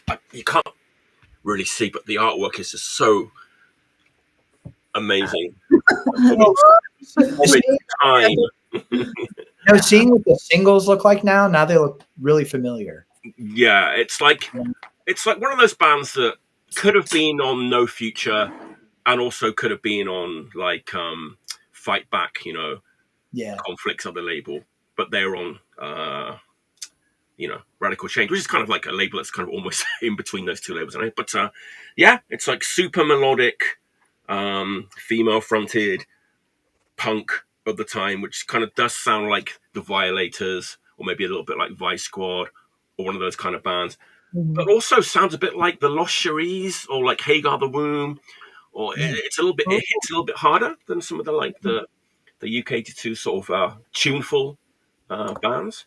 Good stuff. It's kind of a little bit forgotten. I mean, maybe for a reason. They did a peel session back then. Oh, nice. Yeah. That's awesome. Which you don't get the whole thing on the record. You got to buy the CD to get the whole peel session. But it's good stuff. And the best songs on this, there's some unreleased demos that it says were recorded in 1982. It doesn't sound like they were recorded in 1982. It's pushing into that sort of mid-80s, like Joyce McKinney experience, Dan, Sofahead. It's a little bit faster. I was super surprised. I kept looking at the record player thinking, is this really from like 1982? Because it sounds like 1986 to me. That's weird. That's a weird thing to happen, I would say. Great band of the era. I did the maximum rock and roll check on this one. I was curious to see what maximum rock and roll thought of this. They did not like these two singles in 1982. Big surprise. Right? They did. Well, the first one was sort of like, I actually copied and pasted it because it's so funny, the review. It says, Vice Squadish, 3 medium pace songs, 1 fast. Get the picture? That was it. Oh my God. That's the good review. That's the flattering review. Okay. I didn't bother with the second one. Second one's like this. Sounds like another band. Great. This is like boring, tepid, of the kind that the UK has been churning out in the last. It's like Jesus Christ. But I guess it was like 1982. There was a lot of good music, a lot of good punk coming out in 1982. So maybe if your job was to review records every week, being sent to you from Discharge and Disorder and No Future and you got this one, you might say that it's not as good as those bands, but this is great stuff, great band. Overground Records did this kind of reissue. When's that from? When's the reissue from? 2022, so it's kind of newish. Great band. If you like the UK sort of 82 stuff.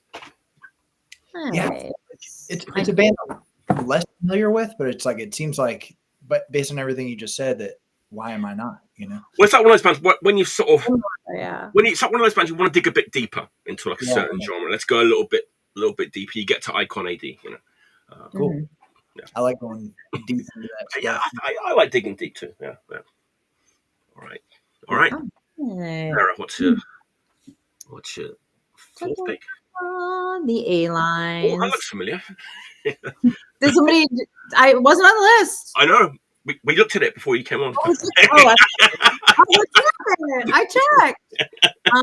This is the A-Lines. So this is a 2004 record on Sympathy for the Record Industry. I don't know. I can't get it too close with being able to see it, but you are familiar with Billy Childish and the Headcoats and the Headcoatees. These are some of the cast of characters. I really, really love this record, though. I mean, this is one of those ones that I got it pretty close to when it came out, and I never get sick of it. I listen to songs on this all the time. If I'm just throwing it out there, it's just a garage rock record, really. I mean, that's it. But it's just really well executed. Kira Rubella, who is over here, she's a singer. She sang a lot of really memorable Headcoatees songs, and she also did a lot of solo, or at least 3 record. It is so good, Rachel. I know. She's done some solo records too that I also love. I just love her delivery. She has a very snotty, great delivery, and if you can find it, I'm still looking for it. So anyone hit me up. She did. I think it's just a 7-inch that's called Kira and the Shanks. And she does a cover of Orgasmatic that is so fucking good. I need to own that. So if anybody, it's not like super hard to find, but also there's not a ton of them. I don't know. But it like shows up to like places where I go, and they're like, "Oh, we had that in last week," and I was like, "God damn it!" But this record is awesome. All of their original songs stand on their own, but for just for reference, they do cover Nice by Kleenex, and they also cover Agitated by the Electric Eels, which I also really love. So, I've covered some bases crosswise with like, additional Cleveland band and, another Kleenex reference. But I think everything on this record is really fun and it's really good. And there's a song called Wrong Way Home. And then the very last song of the record is called Last One There. And they're just such like stomper, good, great garage rock songs. Like, check this out. This is great. If you see it, pick it up too. I will. It's cool. Awesome. So yeah. We had like a used Head Coatees record in the used bins at Surrey State, and it just sat forever. And I would just listen to it constantly, but I have I'm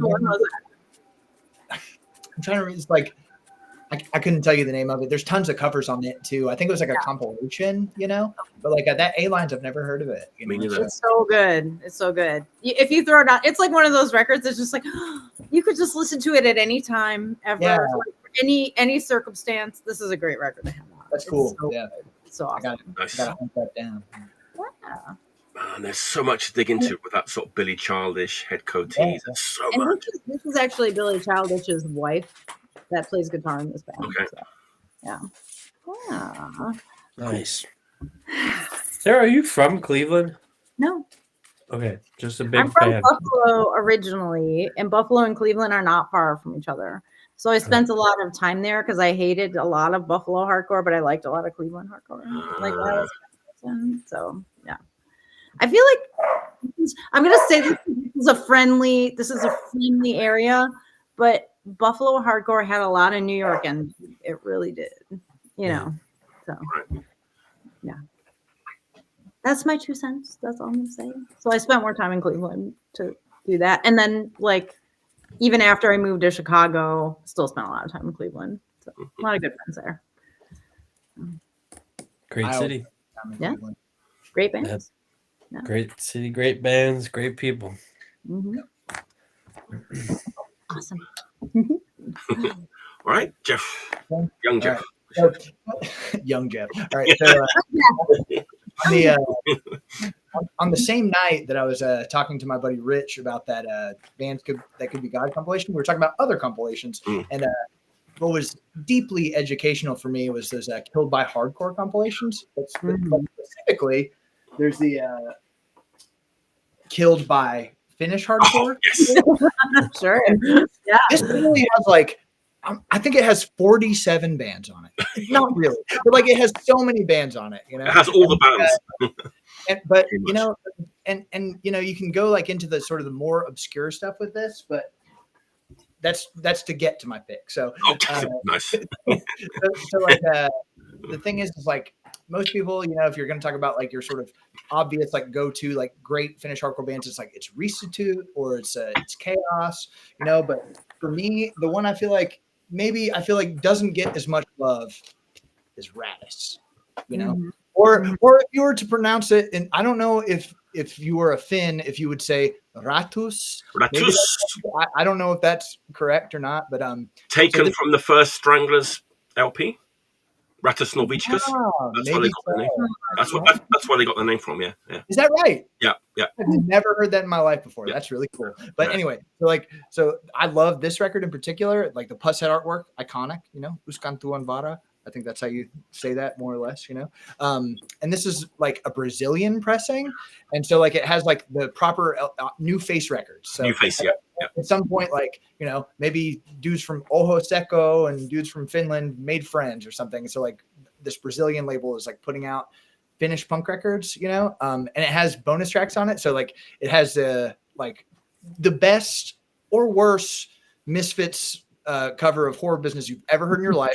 I think it's killer. It's so good, But like, if I were to talk about Ratus a little bit more like musically compared to like other Finnish hardcore bands, I would say that they're kind of like like especially vocally, just like nastier and meaner sounding. You know? Yeah. And the guitars, it's almost like they're so fuzzy and gross sounding that it's almost like the bass kind of sits above them in the mix. It's this kind of bubbling thing, and the guitars are just like texture almost. And then like just something about how gnarly they are. It's just like I just love it, and so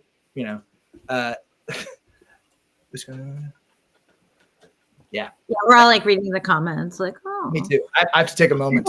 I can't pull them all up. I just there you go. Yeah. So I don't know why I feel the need when I come onto your show, Mike, to sort of like tell stories or whatever, but just like a little stories.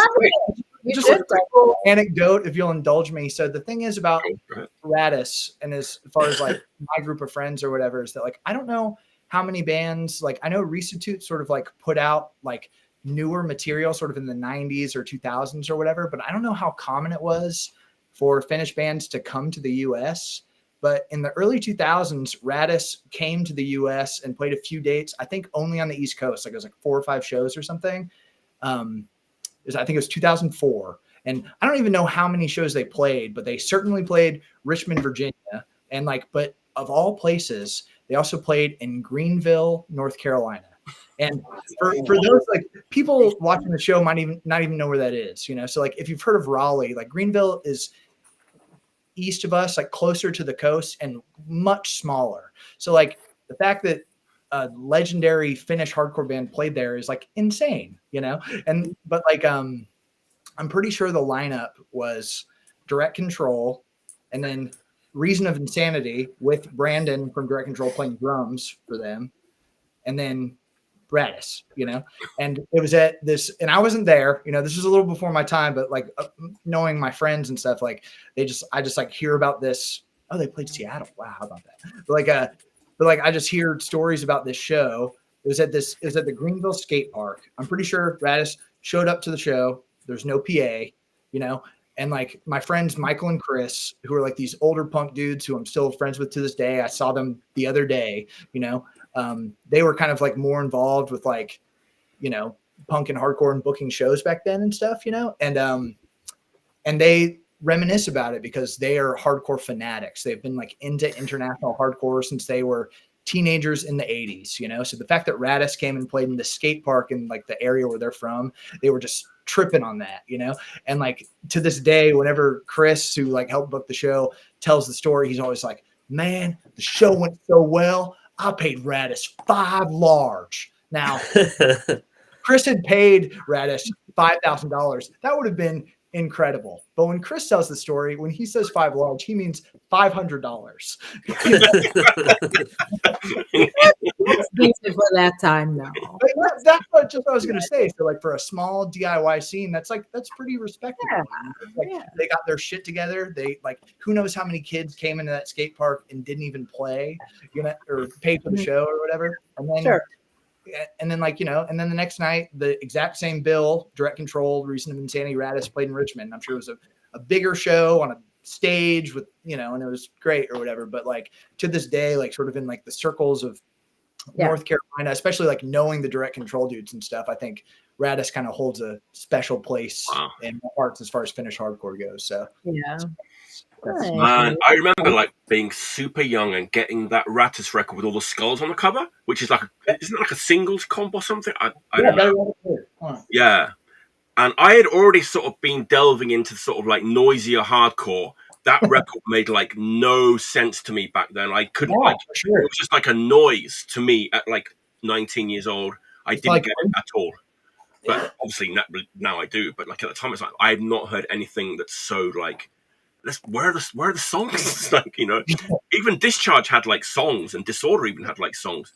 But I kind of glossed over it because I just ramble when I talk about records and stuff. But like I will say the thing is about like Ratus is that like I think what they're so good at is that like they kind of have these like big kind of like gang vocal hooks that kind of stick with you. Like I don't know Finnish at all, but I'm like it's like these big kind of chanted choruses and stuff. So like there is that about their like sort of like untunefulness or whatever. It's like Will with the free jazz. Like I wasn't ready for that at that point. I just wasn't ready for it. And one more thing I was going to say, James has an amazing Ratus story. He's coming on the show next week. I don't know if we'll have time to talk about it, but he went to Finland for the very last show that they did. Either they did or their original bassist did. He traveled all the way and like to Finland, to this like small town, and he went to the gig, and they were so amazed that this dude from America came all the way to Finland. Is he saying this in the chat right now, or is he? No, but he's told me the story already. I know the story, so awesome. I would love to hear about that. Yeah. Maybe next week I'll get him to tell it at the beginning on the show next week. So, nice. Cheers. I tried to get some. I think Turby Cadet played that show too. Maybe we'll hear about it next week. Get it from the person himself, not my. Here we go. The last Finnish gig with Tompa on bass. That's what it was. Oh, cool. Yeah. All right. Will, what's your next play? Laughing about Daniel's ponytail. Oh, did you say something about this, or did you hear about this? He just said, "Shout out to my ponytail." Yeah, I didn't understand this. So I just kind of ignored it. Hold on. Before you continue, so whenever Chris and Michael like talk about meeting Daniel for the first time at this Ratus show, there was like, "Oh yeah, I remember meeting Daniel. Did he have a ponytail?"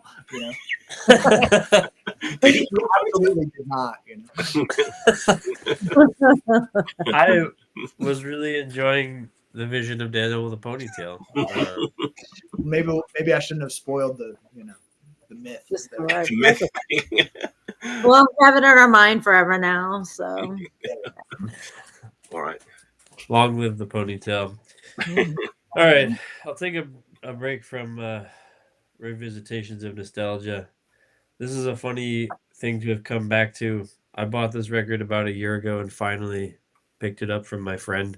I don't know. I had his copy of he bought like a Baton Arma 7-inch and somehow ended up at my house, and I was holding on to that for a year, and I bought this record from him, and I've had it. He had it for a year.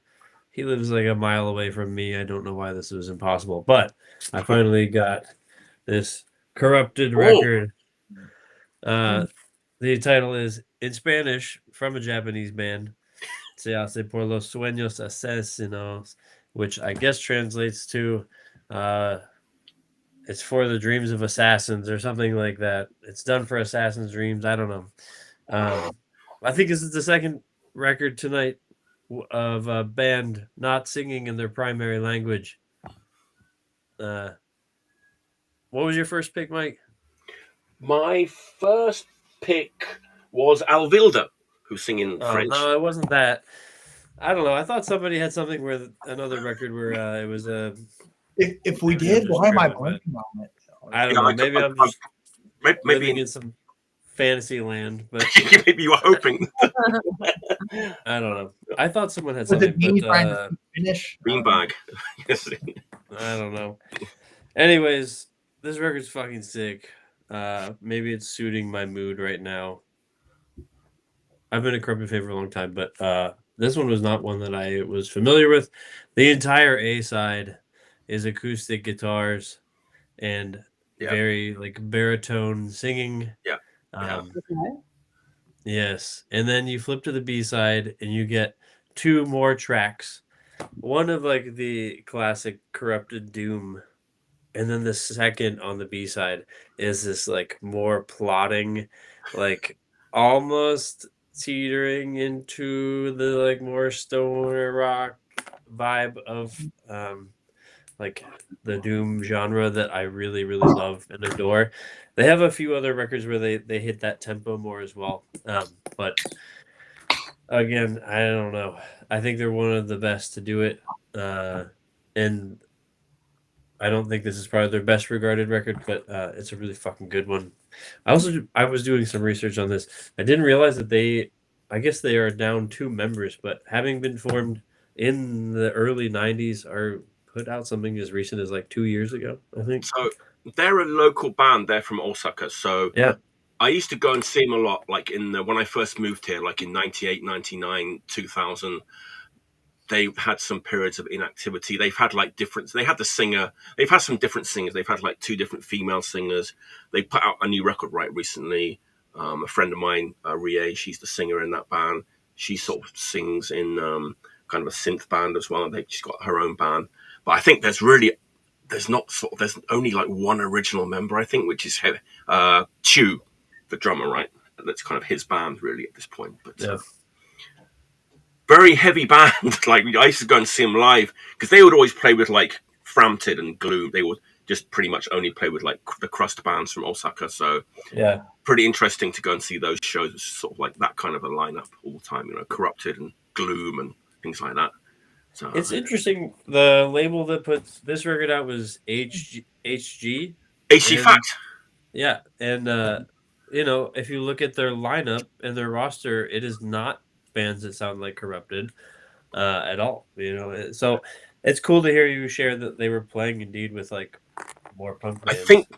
I think Corrupted were a bit of a difficult band to deal with. They wanted a lot of requirements. They wanted to do like double LPs, and not many labels could accommodate their demands. HG Fact was, kind of a bigger label that already sort of dealt with, Death Side and Melt Banana and sort of professional label, for want of a better term, who could afford to let Corrupted go to the studio for like a year and a half and do whatever they wanted to do, kind of thing. Because that album that's like a double CD has like one CD of like the heavy stuff and then another CD of just like ambient stuff right on the second CD, like stuff like that they just wanted to do. And yeah, there's like a 72-minute harp song.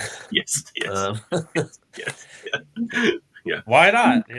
Yeah, they just did what they wanted to do. And I heard that like must be about 10 years ago now. They went to England and they annoyed people because the singer just came on in a suit and an acoustic guitar and just did this sort of strumming for about 25 minutes before the rest of the band came on. I like that. People can get to leave the gig before we start. Pretty cool. They just did what the hell they wanted to do. No interviews. No.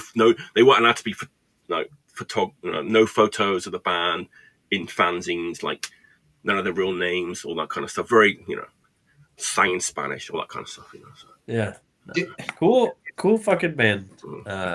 Conceptually, I'm sitting here with a vague idea of what Corrupted sounds like, and the fact that you just said the whole A side of the record is acoustic guitars is like blowing my mind right now.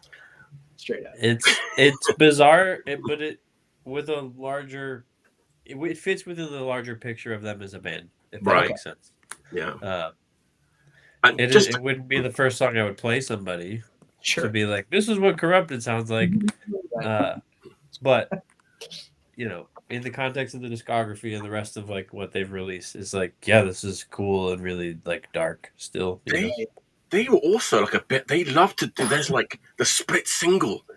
There's so many split singles they did with a bit like the Agathocles thing where they did like split singles with like so many bands. So many bands. Yeah. So many good bands. Yeah. Cool. One more last thing. You mentioned HG Fact. It was weird. I was on the internet yesterday.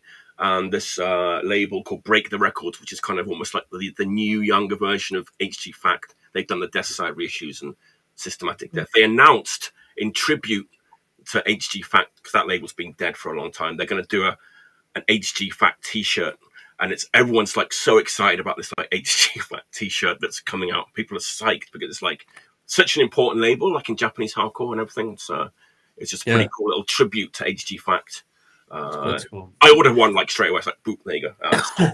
Very cool. I'll briefly tie this back into one of my earlier picks too.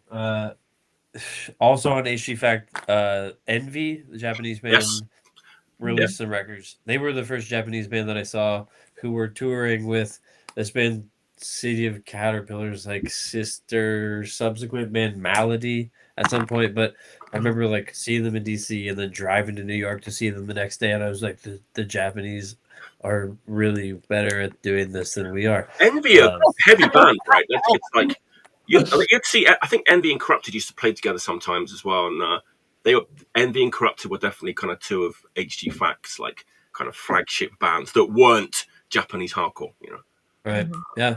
3 guitars in Envy. It was cool. It was really cool. Right. Have we had enough punk metal yet? Metal punk yet from me? We need any more? We want a bit more, right? Is this the last round? How was it round? Yes, It mine. is It'll be. I have to pee. That's what I know. This is flown by. That's awesome. Yes, it has flown by. It's almost frightening how quick the time. But we have one more round, right? My next pick is the last. Okay, wait. Give me. All right. I want to hear what it is. All right. Well, maybe we'll talk about Corrupted for 3 minutes. Yeah. 2 minutes. It won't take that long, I don't think. So when you say acoustic guitars, is there still like all the other instrumentation with it? It just happens to not be distorted. Oh no. Solo. Oh wow. Okay. Yeah, it's pretty wild. It's cool. It is a simple, clean acoustic guitar, and then this baritone vocal singing over it. Wow. Yeah. See, that's what I thought. See what that Nick is said in the comments. That's what I appreciated them with. That is absolutely more generally their sound. Yes. Yeah. And yeah, like you get into the BPMs on like song 2 on this, and it's full, like I don't know, guitars in like A or B, super low, and the tempo is like I don't know, 45 BPMs or something. You know, it's like it's fucking slow. That's not even slow enough. 30 BPMs, like it is really, really. If you're not in this fucking mood to listen to it, it's pretty wild. You go and see them. You can never kind of work out like how many songs they'd played. If they'd like played 3, 12-minute songs, or like one 37-minute song, whatever. Like, you didn't really know, or it might be a song they never even played before.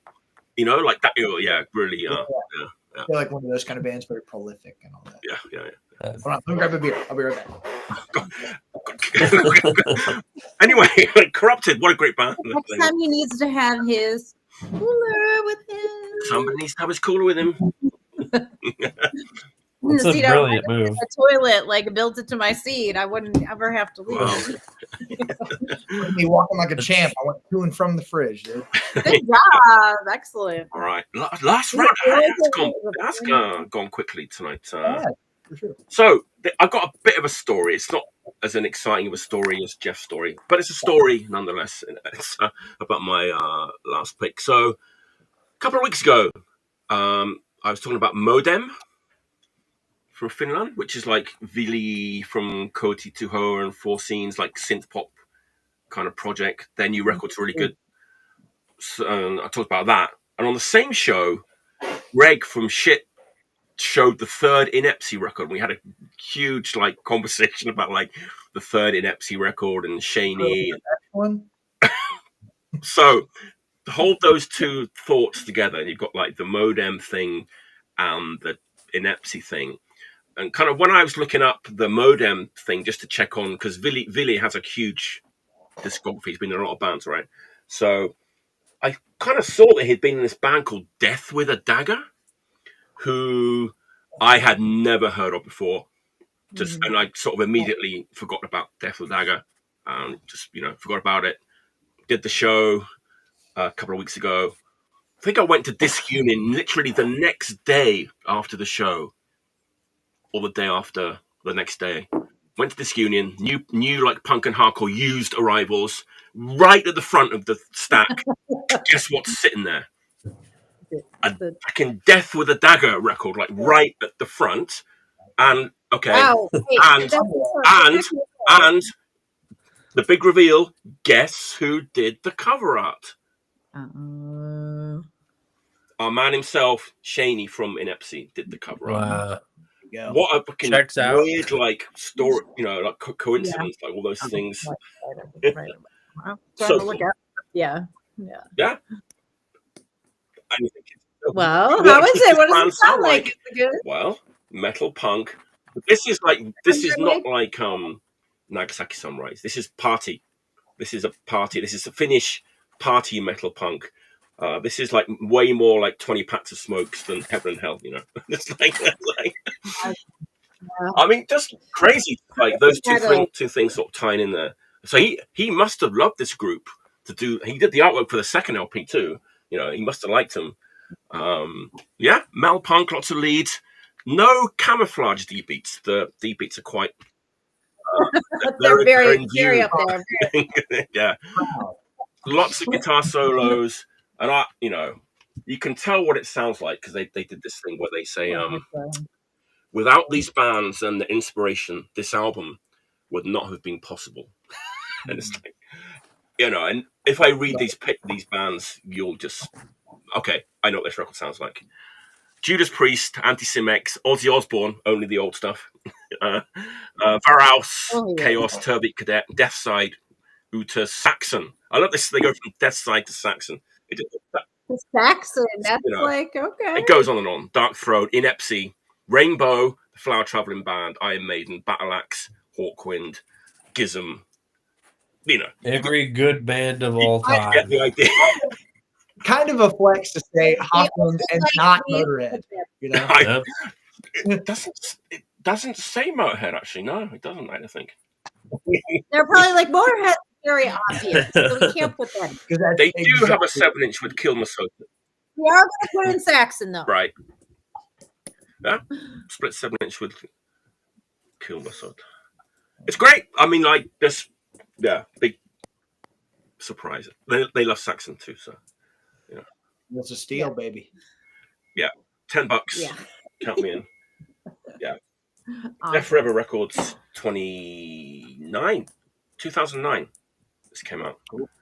I've got time for this. A funny thing. So on the second record, they didn't name bands. They named songs or hymns. Hymns, as they called them. Wow. This album would not be possible without these hymns. I was thinking of doing a little bit of a quiz to see if you can. It's actually quite difficult. Some of these I didn't immediately know, like who did the song. I'm just gonna say that's incredibly nerdy. Like That's right. Megalomania. I'm guessing that's like the Black Sabbath or the Blood. Don't know. Either. Decapitated, Broken Bones. Right. Of course. Heavy Horses. Turn Your Head Around. Tank. Flight of Icarus. Iron Maiden. Doctor, UFO. Wheels of Steel. Yeah. Flight of Icarus. Saxon. Feel the Darkness. Oh my God! All right, that's like, come on now. You got to. It's funny, right? It's you got to. I love it. That's awesome. Right. Party D-beat rock and roll from Finland with a big bit of a tenuous Inepsy connection. Those are relevant to my interests for sure. I don't know though. That's a little. That's a little ham-fisted. That's a great way to describe this rock. It's ham-fisted like rock and roll. I mean, I haven't heard it, but It's great. It's great. Hey, if it rocks, they get away with it. Yes, yeah. All right, Sarah, what's your last pick? Okay, so I have a Sunday night. Oh, trademark. Yeah, your trademark. The Clean. Oddities. Yeah, so it's odd ditties. There's like an extra T. I'm not in the right place, but it is like they're ditties. These are ditties, these songs. So these are very early recordings. A lot of people know about the Clean and like the Clean. How has nobody ever talked about them on the show? I don't know. This is like a band that a lot of people do like a Sunday night punk. They're an indie band. A lot of people would say like they're an indie rock band, but it's just like a lo-fi like band, really. Just I love the Clean songs, and I saw them. I was kind of looking it up online, and they came to the US in 2012 and 2014. I think I saw them in 2012, but honestly I can't remember at this point when I went. But they were fantastic. If you are not familiar with the Clean, I think the Compilations record is a really nice place to start to like really get into it and like hear a lot of like their like real their standards for them. This has a lot of very early demo versions of those songs, and they are just great. I mean, I love it so much. I know that I think it's Hamish Kilgore died a year or two ago, and that just makes me so sad, and I'm so glad I got to see him when I did. These original recordings are from 1980 I think it says 80 through 82, and a lot of them are just from their house, like in their bedroom. And the sound quality is like that a little bit, but the songs are so good that you really can't get mad at like what the sound quality is like. But just some of those songs like Platypus or like Don't Point That Thing at Me, or I think it's called Don't Point That Thing at Me. There's like a very early version of that on this. Everything on here is just one delight after the other. And if you listen to this without listening to the compilations, you're gonna be like, this sounds like crazy lo-fi. I don't know if I'm here for it. Like, try compilations and then come back to this. But this is great. This is on 540, which is Timmy's label. I don't know I think it came out around 2012. Has a really nice little gatefold that has like all these flyers from like early gigs of theirs. I can't get it all in. I'm sorry. I'm not good at that. But it's very, very cool. And the other thing that I love about it, so it's 2 12 inches, and it says built in New Zealand, built in NZ. It's just black vinyl. Sorry, I don't have anything. Made to last. For those that liked us. Come on, that's so cute. How do you understand it? It's so good. But you know, I like a lot of clean stuff, but this is just like a really nice little package of some of those really cool songs and really early iterations. So, you know, Thumbs Off, such a great song. Getting Older, End of My Dream, just like these very, very classic songs of theirs, and these really early, like, you know, close to their heart, close to the chest kind of like versions are super awesome. If you like the clean, it's worth having this. So. Right. So is the whole record sort of like those early versions that aren't on any of the proper records? Is that kind of the whole thing? Yeah, I think a lot of them are on the compilations record, but there's definitely some stuff on here that's not on the compilations record. And then like, you know, some of their like Flying Nun, like, well, I think Flying Nun did a version of this that was like on a cassette, and they might have done like a 2 LP of that like in the 80s. But the stuff that like the LPs that are on Flying Nun that are like more common, like there's the one with the guitar on the front. I'm trying to remember what it was called. What you're talking about for sure. Yeah. Oh, it's bugging me. I just like thought about that one the other day, but those are good. And they have some of the songs, and I think that's like kind of like they're more polished, not polished because they're still lo-fi, but it's just like they're more like mainstream kind of like there's some songs from that here, but I love these really early versions and this like early stuff. So yeah. Cool. I'll be happy to check that out. Yeah. Yeah. All right. Yeah. Jeff, what's your last pick? So I debated what my last pick would be, but now I'm gonna tie it into Sarah's pick a little bit. So like we talk about Sunday night punk. What about Sunday morning jangly indie music? Oh, okay. That's okay. Hopefully it won't be too, I don't know, out there for the hardcore punk metal freaks that typically watch. I'm talking about you can't hardcore punk metal freak only. I'm my best, you know. I mean, you can. I'm gonna talk about this record by the Feelies. It's called Only Life. Yeah.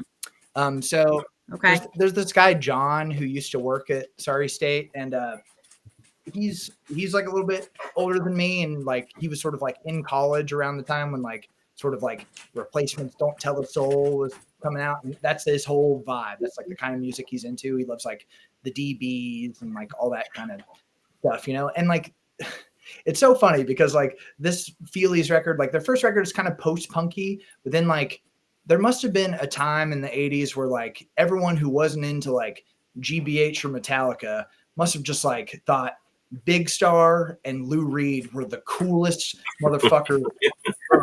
You know, like I mean, that's not that wild of a stretch, right? Exactly. Like that's probably like if you're sort of like a rock and roller. yeah, for sure. But like I still think that.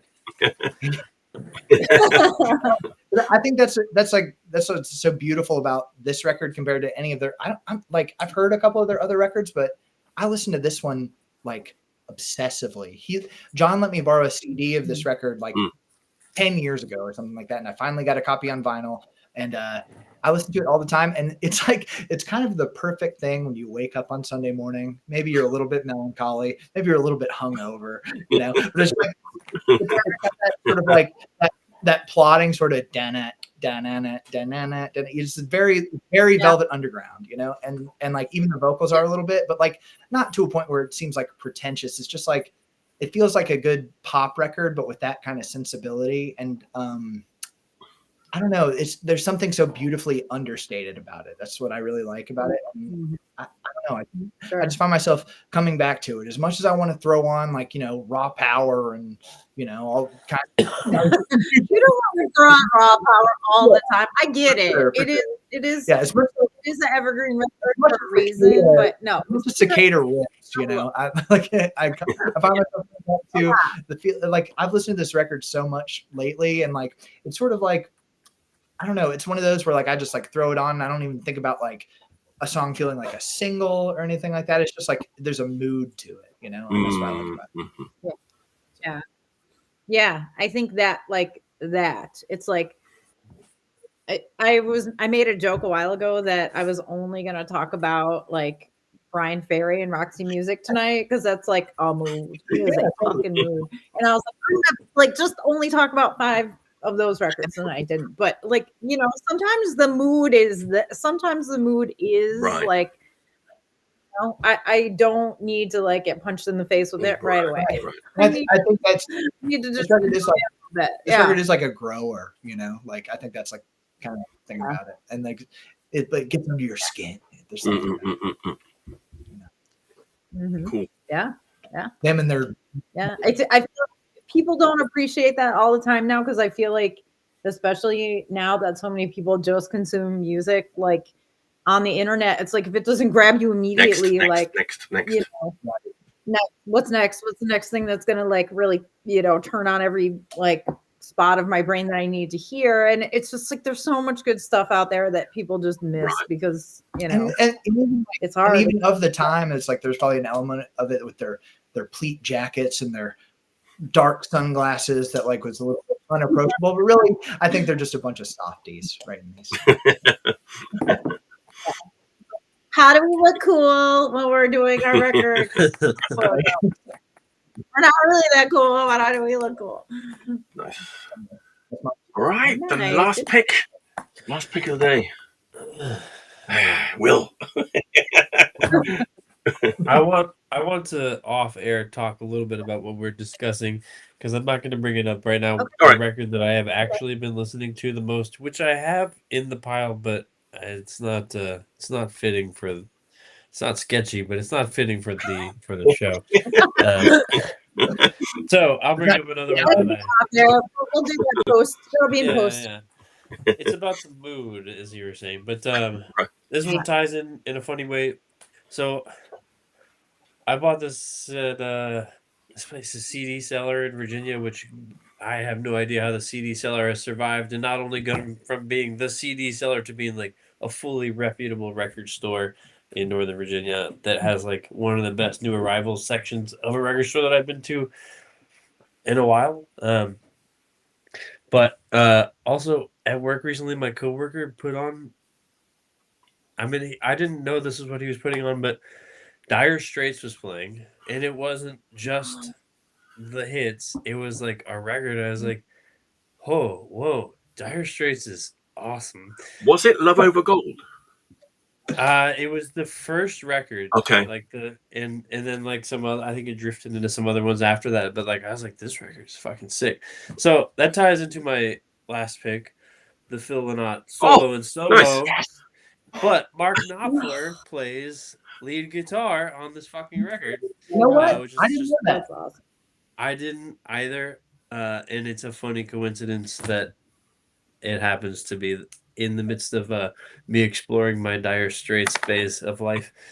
But also, I would love. It's It's totally great. It's totally I'm great. aging into beautiful, wonderful So things. is everyone else. You know, it's Everybody awesome. else is I too. love that I can say that I'm a Dire Straits fan now. Hey, But welcome to the also- club. I mean, I love this fucking art. It's so simple, but the color. I just love Phil so fucking much. He's cool. It's got Even the stuff that I don't love, I still love. It's fun. it's fucking awesome. It's still decidedly him and his songwriting. The guitar solos stick in your head with this record, which maybe you wouldn't think at a first pass, as you're saying. Maybe this is a record that grows on you too, but the fucking song King's Call, I can only assume was about Elvis dying. yes. And and it's so fucking good. And I love it. He's just like, I got the news and then I got drunk and listened to Elvis records. And then he's like, and then the next day I got drunk and listened to Elvis records again. Basically, like lyrically, it's really funny, but I don't know. also it's not. Oh, sorry. No, go ahead. I was just gonna say, like, on that note, like, imagine a time in like the 70s where like that was such like a thing that struck you so much, you know, that like you earnestly wrote a song about it. You know, it's like something. Yeah. It's no American Pie, but the concept is similar. Yeah. Yeah, I don't know. I mean, it's a classic Phil record. I think it's great. It's fun, and if you are a Thin Lizzy fan, also totally coincidentally wearing a Thin Lizzy shirt, but I have Lizzy records I was listening to earlier today down by my bed. Oh yeah, You can listen to Thin Lizzy any time. They're so good. Yeah. They're an any day, anytime band for me for sure. They're the first band that I really like honed in on them having two guitar players and them the two guitar players playing that way. Like I remember very much being very little and young and hearing it on the radio, like what is going on here? And then seeing it, like visually seeing it, and I was like, oh my god! It was like a whole new world was opened up for me. Anything is possible with two guitars. Yeah. It's so funny. There's pictures of my dad from the 70s. Oh, sorry. Pictures of my dad from the 70s where he looks exactly like Scott Gorham. Like they like are doppelgangers. So I would like to see these photos. I will find them. Sure. Also, me and Phil line up the same. Very nice. This is a total half non sequitur, but your first exposure to like hearing them on the radio or seeing them on TV, they had a song that was featured in a preview for Toy Story that I remember hearing when I guess it was in 4th grade, so I would have been 9 or something, and I was like, I don't know what this is, but I really like it. So I wish that somebody in my life could have been like, this is Thin Lizzy, son, and you need I'm gonna say I am just a cowboy is probably it was the boys are back in Toy town Story. actually. Yeah. Okay. I don't know. I'm just trying to think of the characters from Toy Story, but I think it was like I visually remember it being like the two of them on the race car, like I don't know, but fucking again, one of those things I wish someone had been like, this is Thin Lizzy and you should start listening to this now at 8 and get a guitar and maybe you'll go somewhere with your life. But alas, that's not what happened. I will age myself. Dance in the Moonlight used to be on the radio a lot when I was little. And like that's what I heard a lot. And I was like, this is the best song I've ever heard. It's a great fucking song. It's a great song as well. They it was like a new song at the time. So one of the truly most like bizarre but perfect lyrics of I always get chocolate stains on my pants. What? Yeah. No. I guess the story was it's about a movie theater that he would go to, and there was like chocolate from whoever would have been watching the movies before that would be on the seats, and you'd leave and you'd be like, fuck, I said chocolate. Oh, yeah. That's not the way I did it all these years. Yeah, I don't know. That's a great last pick. That's one that I haven't pulled out for a while now. Like, I have it like filed with the Thin Lizzy records, and when you go into the Thin Lizzy section, it's like you tend not to pick that one out. But Yeah, should definitely. That's a Sunday night punk record. This was sitting in my new arrivals bin. So I don't know. When I get stuff, I try to like keep the new things in rotation if they deserve to be there for a little while. So happy to have revisited it again lately. That was a super fun episode. I can't believe 2 weeks, 2 hours. Yeah, and it is like almost 2 hours. It is. I'm trying to do it so it's exactly 2 hours. I probably won't. But let me just quickly announce. Who's on next week, Mike? Who's on next week? Yes, James is on. He was in the comments. James. Yay, James. Henry Owings from Chunklet Enterprises or Chunklet Industries, first timer, and regular character, Mr. Paul Bayer, who's always a good time when Paul Bayer comes on the show. So make sure you tune in next Friday, February 7th, 10 p.m. Until next time,